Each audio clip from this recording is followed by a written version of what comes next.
Okay, so I'm going to be kind of jumping off actually at a point where Renee left us with this question of what if we actually try to use quantum solutions to generate random numbers. And trust is going to be the main focus because we want to be able to generate random numbers and we want to do it without initial trust in the devices that we've been using. So can we produce randomness from untrusted devices? This is the central question I'm interested in. Now, I've been debating this word with untrusted with some people here, and you know, it is a debatable word. It is true we're always trusting something. Even if we're doing something like Bell tests, we're trusting certain assumptions, certain classical assumptions, things that we may not be able to actually verify with the naked eye. But what I have in mind in terms of, I guess you could say, is just very minimal trust. Meaning, I want to trust two things. I want to trust, first of all, that we have a device, we have devices, they accept inputs and they give out outputs. And I also trust certain non-communication assumptions. I trust if there's an adversary over here, that adversary is not receiving information from these devices. That's one thing. And then also, I'm trusting that in a given round of the protocol, there is no communication between the two devices. That is crucial for Bell tests. The question is whether we can get randomness with just those assumptions, and that's the goal of today. And my focus is on mathematical proof. I'm a mathematician. I love this topic because it requires the invention of a lot of neat mathematical techniques. Well, I can probably skip through this part because we just heard a lot about why this matters. So yeah, basically, I was going to say something about RSA, but we know why this matters. And I did want to mention that there have been research papers that have actually gone on the internet and hacked existing keys that were out there because they were insufficiently random. So it's not, it's a problem. Okay. So randomness from Bell inequalities. I'm going to try to. The nice thing about this audience is I feel like I can go a little bit in depth on the techniques, and I usually don't get the chance to do that. And the techniques are the things that I'm most interested in, and I'm hoping that they will be the things that will most connect what we've done with what everyone else here has done. So here's the basic approach that we're talking about to get randomness from these black box devices. And this is based on Roger Kolbeck's thesis. So say Alice, our user, takes two untrusted black boxes and plays the CHSH game with them many, many times. And suppose that in the process of doing that, she finds that a significant Bell inequality violation is occurring. The best you can do, the best expected score you can get with a classical strategy is 0.5. Suppose that she is doing, finds the devices are doing quite a bit better than that, and even after many, many trials, that violation is still exhibited. So it appears to be something that is not just a fluke, not just a statistical deviation, but the real thing. Sorry, so we must have a different system in mind, because mine would have a 75% chance of being more easily tested. Yeah. Which is yours exactly if it matters. So I'll go back to that. You're probably talking about a game where the scores are 0 and 1, and I'm just talking about one where it's +1 or -1. Oh. Same thing. Oh, got it. Okay, yeah, sure. Is that a probability of success? Yeah, right, yeah. If we talked about success probabilities, all these numerical scores would just be linearly scaled. But yeah, same thing. Okay, so the protocol is, if she observes such a violation, and it's significant, it's bounded above the 0.5 threshold, then she takes all the outputs that occurred in these many, many trials, and she applies a randomness extractor, which takes partial randomness and converts it into uniform randomness. And so the idea is, based on these Bell inequality violations, we are supposed to get uniformly random numbers. So that was the proposal, and the question was, can we prove that it works? There were a number of proofs that showed that it does work from the perspective of a classical adversary. So basically, if you have some Charlie who has classical information only about the devices in question, and this procedure is carried out with any Bell inequality violation, something above 0.5, any violation of the CHSH inequality, then the result is uniformly random numbers. That can be shown with some classical statistical arguments. But to really meet the gold standard in quantum cryptography, we need to deal with the possibility of an entangled adversary. This is universal composability. We need to show that if Charlie had a quantum system that was entangled with what was in the devices, the results of these trials, the results of this procedure would still be random even to him. And this is important in the QKD situation, for example, and also if you want to compose this protocol with other quantum protocols, you need universal composability.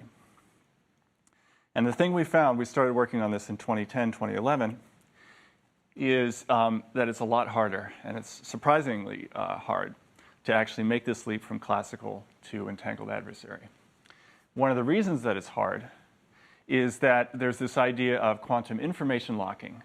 It's possible for some quantum information to be useless to an adversary who has no quantum memory, but to be highly useful to an adversary who can keep the information in memory for a time, wait until he gets a little bit of information, and then unlock the secret. And that's all done just by random unitary changes of basis. So the classical arguments don't rule out the possibility that this could somehow be the case with randomness expansion protocol. So this was our goal. We needed to somehow rule that out. We had the classical security proof. While we were working on this, Vazirani and Vidic did groundbreaking work, and they proved that security is indeed true. It did indeed prove security against an entangled adversary without error tolerance. So they required certain exact constraints on the behavior of the device. Then in 2014, Yaya and I invented some new techniques, and we were able to prove a small amount of error tolerance with security against an entangled adversary. And the motivator for this project was to finally close the rest of the gap and get from quantum all the way to the full classical threshold. And there was a motivation for that, and here we're getting into territory where people in the audience probably know quite a bit more than I do. But we want to realize this in experiment, and my understanding is it's pretty difficult to get into such a tight interval. So actually stretching it from here to here is important for putting this into practice.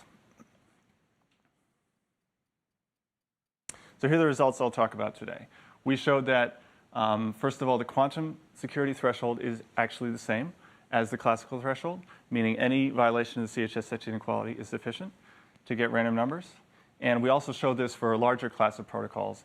And I'll explain that. Basically, we have a protocol where you can plug in any non-local game, and the same result will hold. Are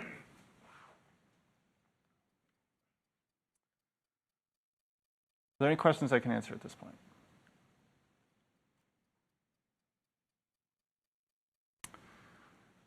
So the cool thing about this, from my perspective, is it all comes down to a simple mathematical concept, which is uniform convexity. I'm going to expand on this a little bit later in the talk, but basically the security results all come down to a claim about the uniform convexity of a certain norm. Uniform convexity says if we have two unit vectors in a normed vector space, and it's uniformly convex, and the distance between those is significant, then there's a bend that occurs in the level curve.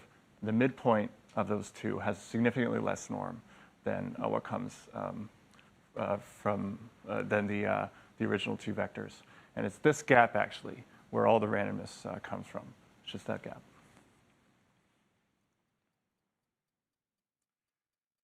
So, yeah, sure. So you proved that we can get essentially true randomness from the same assumptions that if the same rate that if the adversary were classical, you get the same rate. No, actually, that has not been shown. Yeah, and that's a good unsolved problem. So the question was whether we get the same rate coming out if we're facing an entangled adversary versus when we're entangled a classical one, and we have not proven that the rate is the same. So that's an open problem.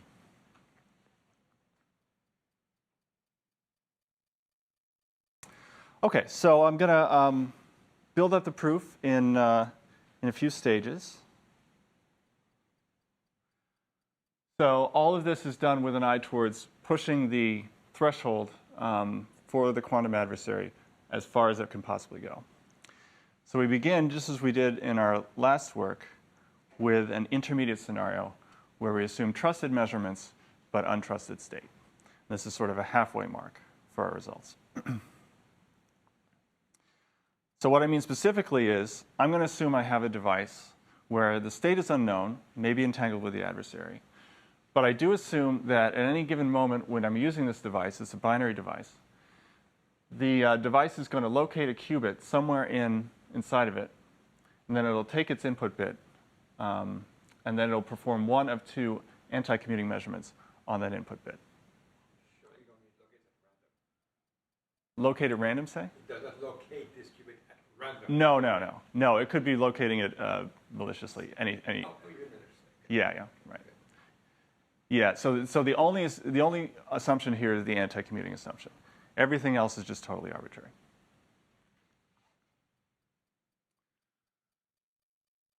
So this is, it's a model we can work with. Anti-commuting measurements are good for producing randomness. We know that by uncertainty principles.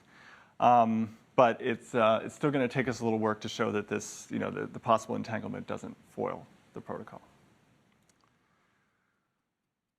So what we do is, essentially, we're going to try to force the device to prepare a zero state and then measure it along the plus-minus basis. If we could actually force that, we would obviously get a perfect coin flip. Since we can't make it do that by our assumption, we're just going to passively test whether it seems to be doing that. And we use this approach, and I adapted this from a paper by Kudran, Vidic, and Yoon.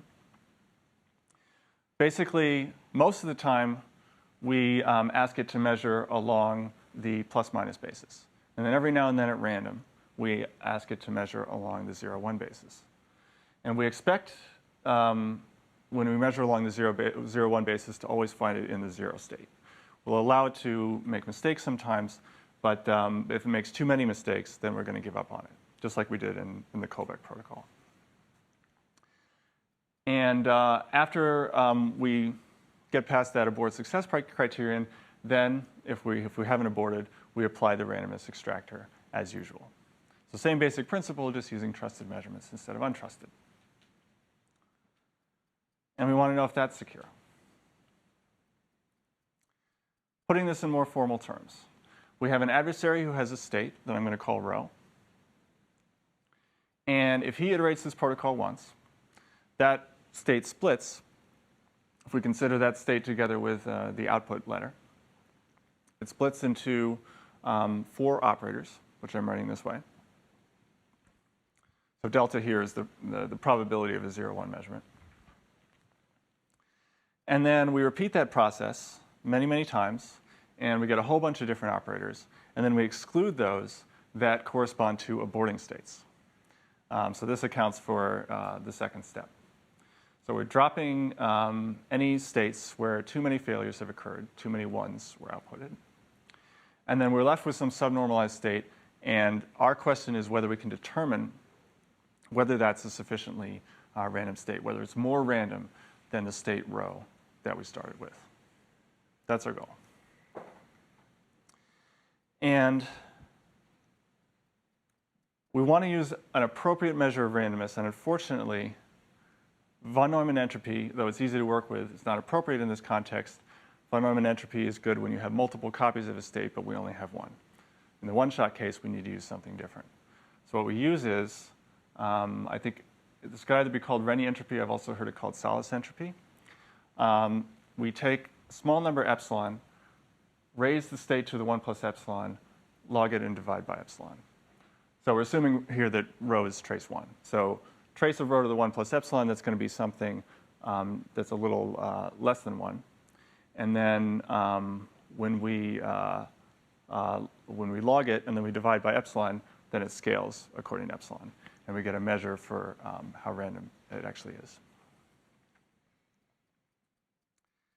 And yeah, sure, I should have a minus sign. You're right. Yeah. Yeah, I guess, yeah. If we're, to count the number of bits, it really should be minus of that. Yeah, and same for the von Neumann entropy. Okay, so this does actually tend to H of rho, but it tends in a non-uniform way. And our interest is in how fast it actually tends. What we can get from this that is practically useful for us is if you know this value, that's going to imply a lower bound on the actual number of extractable bits in the one-shot case, not the IED case. And we get a penalty depending on epsilon. If epsilon is very, very small, the penalty grows. So we need epsilon to be small, but not too small.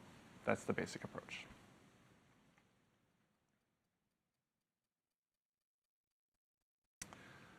So that's where we are. We have this state, and we want to prove that it's random by that measurement. Here is the most important contribution of this paper. We found a new uncertainty principle for that exact measure of randomness. Say we take the plus, minus, and 0, 1 states from the protocol we were just looking at, and I define two quantities which are ratios of the trace power measurement. So I'm using rho plus and rho minus and rho 0. I dropped rho 1. An intuitive reason for that is that rho 1 is the failure state, so we ignore it. But basically, I have these two quantities. The uncertainty principle asserts a constraint on the values that those quantities can take on. And it's a universal constraint, applies to any operator rho. That's why it's device independent. So it says that these two values, x and y, can't both be 1. But more importantly, it constrains those values away from 1, 1 by this curve, which is a parabola.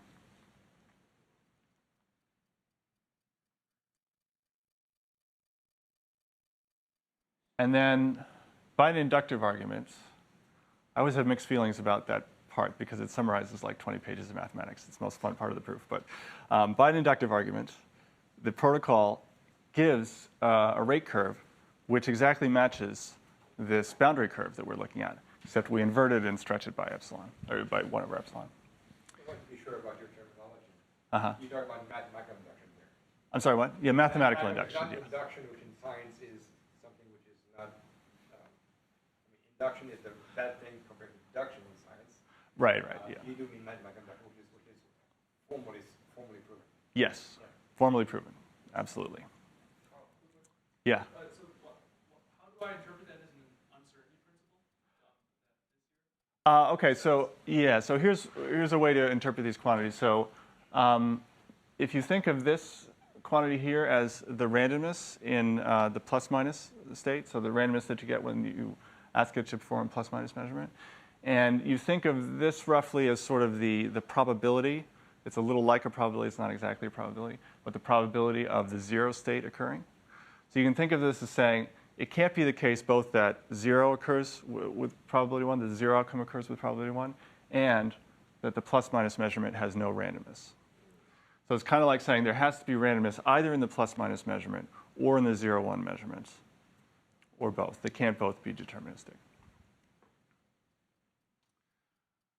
So what's unique is the particular measurements, the particular ways, the particular quantities that we're measuring those two things.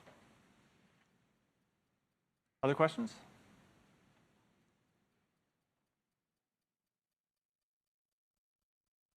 Okay, so by this inductive argument, it turns out we get a rate curve that exactly matches that the perimeter of that region. We get this parabolic arc that starts there and then comes up. And the critical thing is this is non-zero for all values of C. C refers to the percentage of 0 outcomes that we require. So as long as 51% of the time we get 1, 49% we get 0, we're OK. This arc is non-zero over that entire domain. And that's exactly what would be the case if we were dealing with a non-entangled adversary.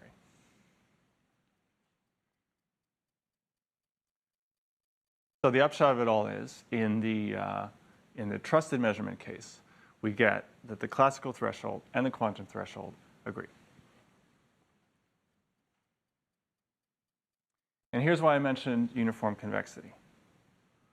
So this uncertainty principle that we were looking at is proven basically by referring to the uniform convexity of the 1 plus epsilon Schotten norm. So we take our state rho, and we take a uniform unitary transformation of it, basically adjusting it by a Pauli measurement, average the two, and then we get the state rho plus rho minus. And uniform convexity implies that the 1 plus epsilon shot norm is slightly smaller by an order of epsilon than the original 1 plus epsilon shot norm of rho. So the quantity has decreased, which implies an incremental amount of randomness has occurred.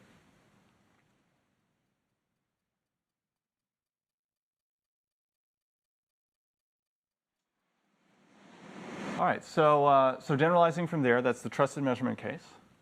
Now we can talk about pushing towards untrusted devices. Another intermediate step is to talk about non-commuting measurements. We don't know what the measurements necessarily are, but we have a limit on how commuting they can be. And this just follows by a similar proof. We get, so this quantity, which sort of measures the amount of non-commutativity between the measurements that the device is using, that is a lower bound. That is where the threshold lies for this particular device. And that also matches the classical adversary threshold. So we're still good. OK, and then finally, to make the leap to fully untrusted devices, we use an insight that Yayin and I came up with in our previous paper, which is that you can actually simulate non-commuting measurements using multiple untrusted devices. It's kind of a different way of looking at Bell tests or non-local games. The basic idea is we can take a pair of untrusted devices, and we can do one of two things with them. We can either play a non-local game, such as CHSH, or we can just give a fixed input and then record some Boolean function of the output on that fixed input.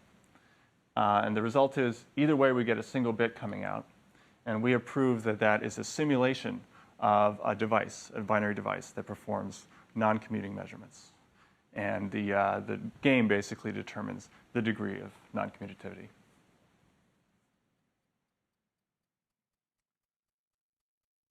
So putting that to use, so here's a modified version of, another modified version of the protocol from Gudrun, Vidic, and Yoon.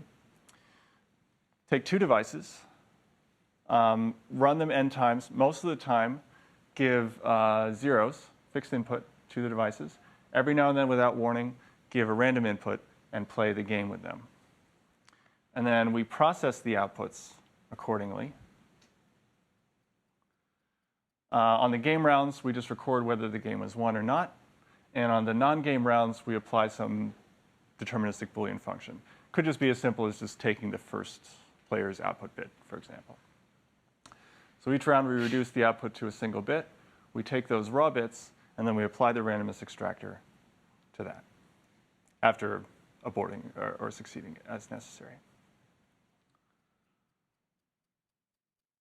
And if we combine that with the previous results on partially trusted devices, we find that the classical and quantum thresholds agree again.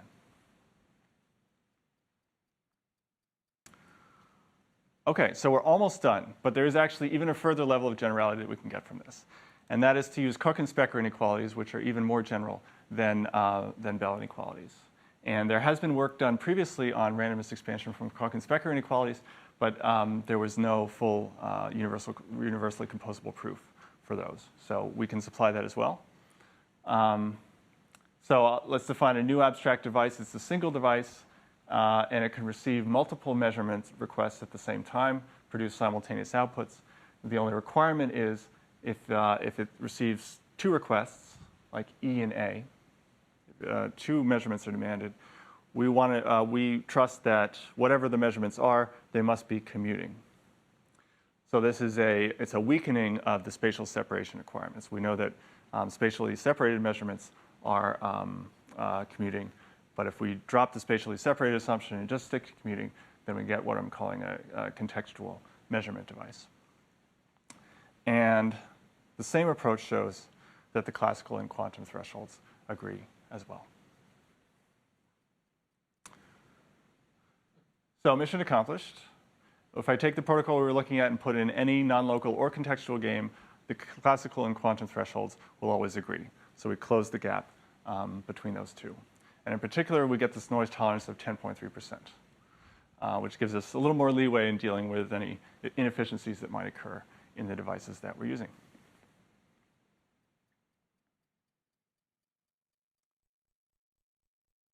So just a couple of comments about what could come next. So theoretically, there are lots more questions you can ask about just resources and performance, minimizing the resources and maximizing the performance as much as we can. And it's quite possible that really answering all those questions would demand some still new techniques. And then the thing that I'm really most interested in, and this is something that I think the audience knows a lot more about than I do, if we were to take the kind of idealized model that we're working with here, which is basically just two black box models with inputs and outputs, and try to replace that with something that is a little more amenable to experiment, and then try to reproduce the proof of randomness for such a device model to see if we can practically realize the proof that we have created here. And that's it. Thank you.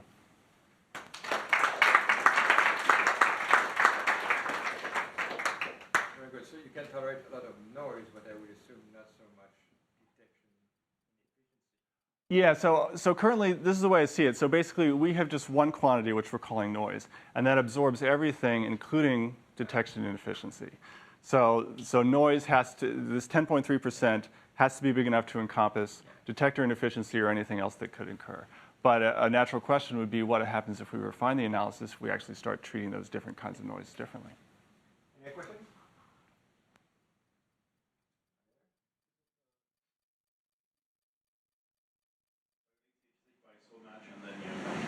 But of course, when you do a L test, even assuming perfect detection efficiency and everything, you get the whole statistics. You don't just get the probability of getting plus plus even 0 0 is something.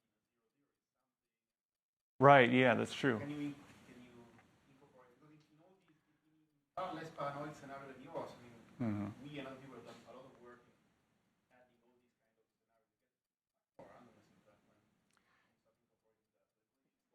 get more randomness in fact when Yeah, I think that's definitely worth exploring.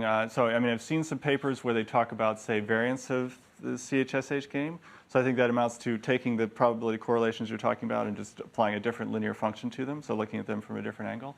And they've given arguments that those might be more effective for demonstrating Bell inequality violations and dealing with noise and that kind of thing. So yeah, I think that's a productive avenue.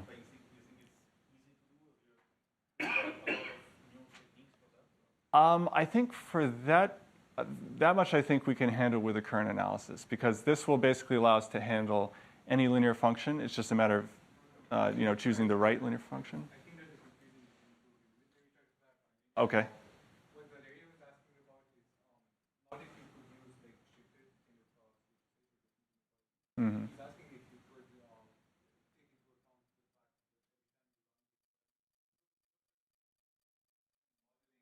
that whether the game has been won or not, right?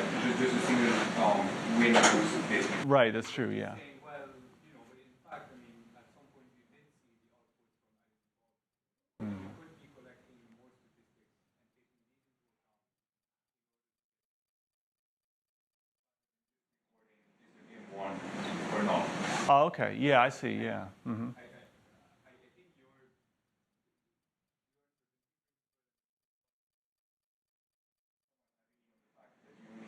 one bit of information there, just win lose rather than right? Yeah. Yeah, that's true.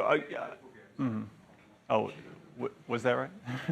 Was that the question? Was that the point you were making? At the same time, when we do these kind of things,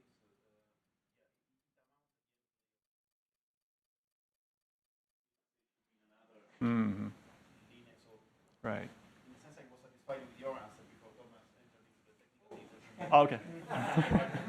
Okay.